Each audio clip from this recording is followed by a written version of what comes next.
and welcome back to another episode of the Student Spin podcast.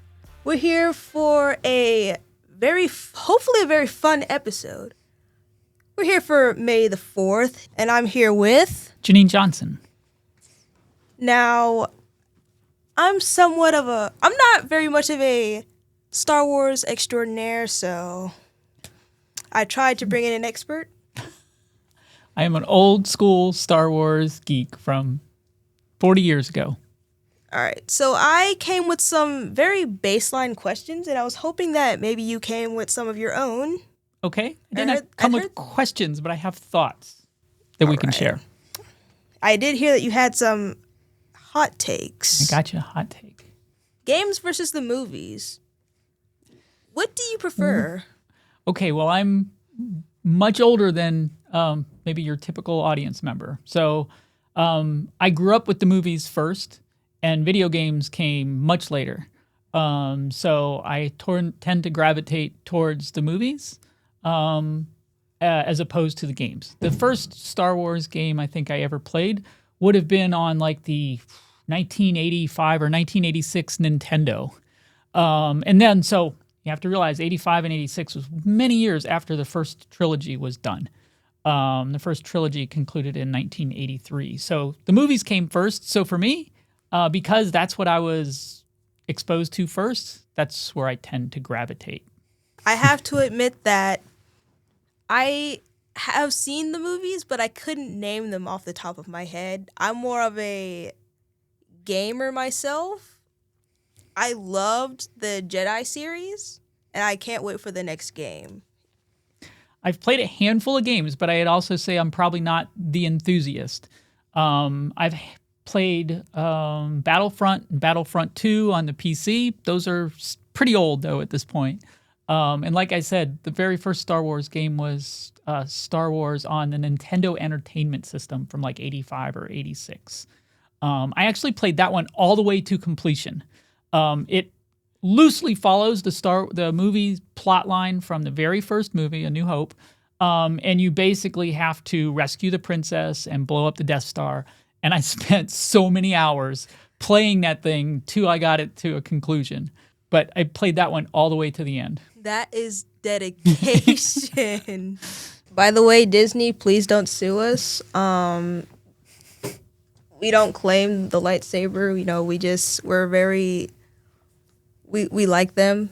Yes, we like them. I just thought it was innovative. For the original movies, they kind of scoured. If you go back and watch Netflix has some documentaries on Star Wars, and even some of the sound effects that they came up with, like they were very inventive, where they came up with inspiration for some of these things, because this is these original movies were well before CGI or any sort of enhancements. So they had to literally come up with like physical inspirations for these things. So they were very resourceful. I did always think that the sound of the lightsaber was like very realistic for how imaginative the actual lightsaber was. All right, so another question. If you were a Jedi, I guess, what color would your lightsaber be? Oh, wow. That's a really good question. Well, okay, again, I'm old school, so I probably would have to go with probably the blue. Although purple is my favorite color. However, like I think Mace Windu is the only one that really should be allowed to have a purple lightsaber. So while purple is probably my favorite color, we'll leave purple for Mace Windu, and I'll go with the iconic original blue. On my side, I have to admit, so purple is also my favorite color, but that's looking too shallow into things. I'd probably be teetering, so it'd probably be orange. Okay. That's interesting. That's a unique. Yep. It would probably be orange. Like, does that mean you're half on the bad side? Yeah, I've dipped my toes into the dark side at one time or another. All right. All right. That is a little deeper. Nice.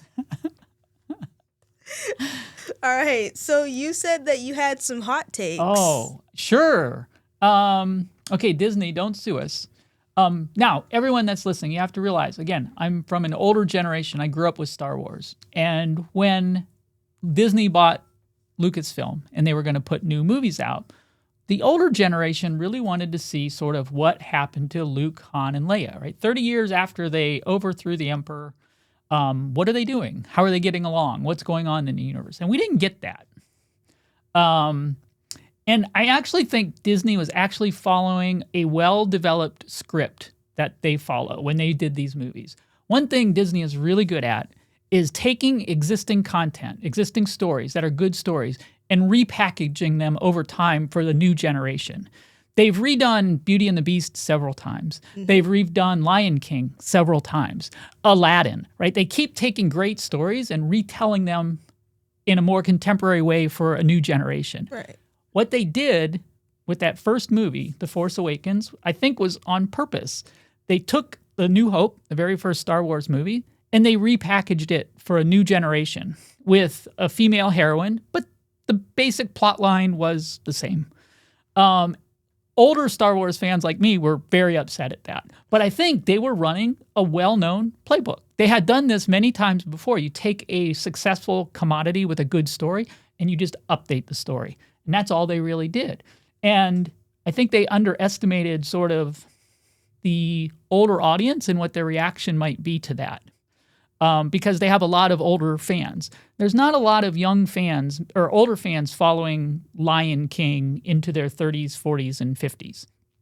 But there are older fans following Star Wars. So I think they sort of miscalculated sort of maybe who the audience was and what kind of pushback they would get from that audience. And I'll take that a step further. I think some of the reason they may have miscalculated it also has to do a little bit with George Lucas. For years, George Lucas said, well, these are stories for children. These are children's stories. These are children's stories. These are fantasies that we're telling. They're not for adults. The rub, the challenge, I think, with that, where his perspective was maybe they are fantasies for children, but he's also dealing with adult themes. Life under an authoritarian government is a very adult theme. That's not a child's theme. Falling in love or breaking your commitment to some order that you've committed to, like Anakin did. These are adult themes. So while he thought he was making fantasy for children, he also was drawing in adults because these are issues that adults have to live with that he was writing about. There's also the caveat that the children that were originally watching the stories are like grown up now. Mm-hmm.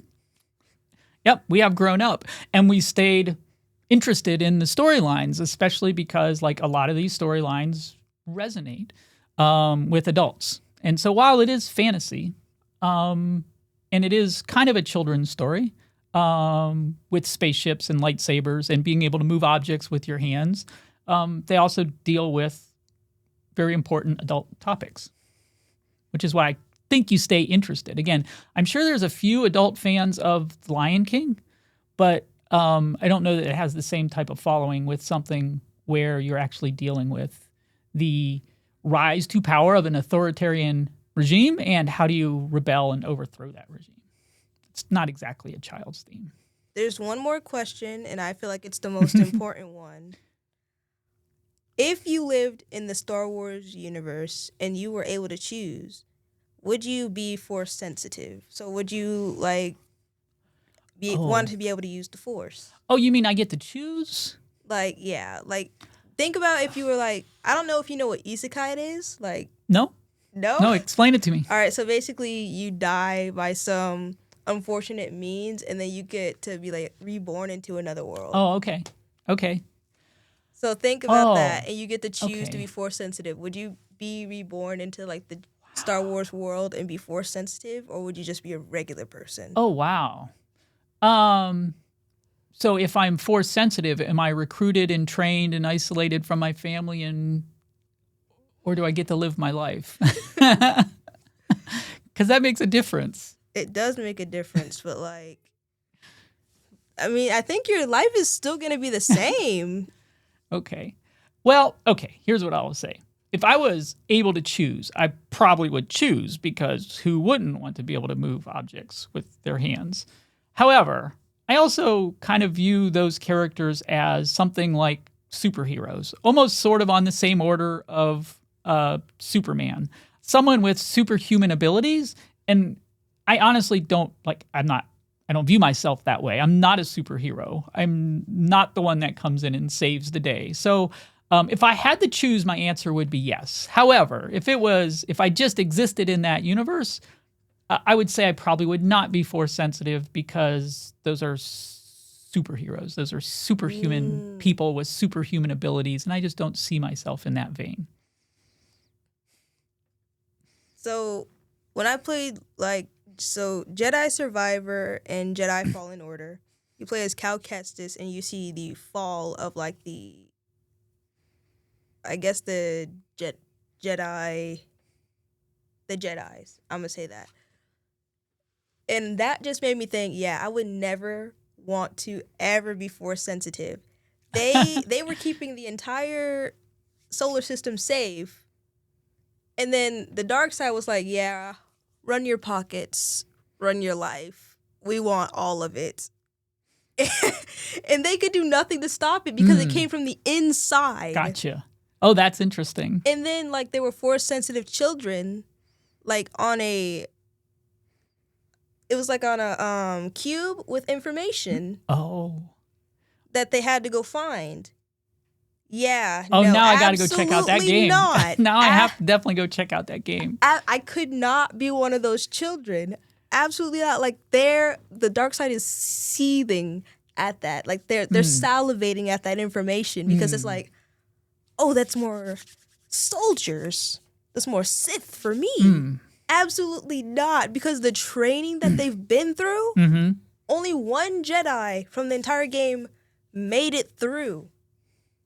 And then the betrayal in the second game, I can't spoil it for you because I know you'll probably want to play it one day. And now I have to go play it. Yes. I'm sorry. She's a true gamer. For sure, a true gamer. All right, but thank you for tuning in on this episode of the Student Spin Podcast. I've been your host, Jhudge Williams, and I was joined by Janine Johnson. And we'll see you next time. Thank you.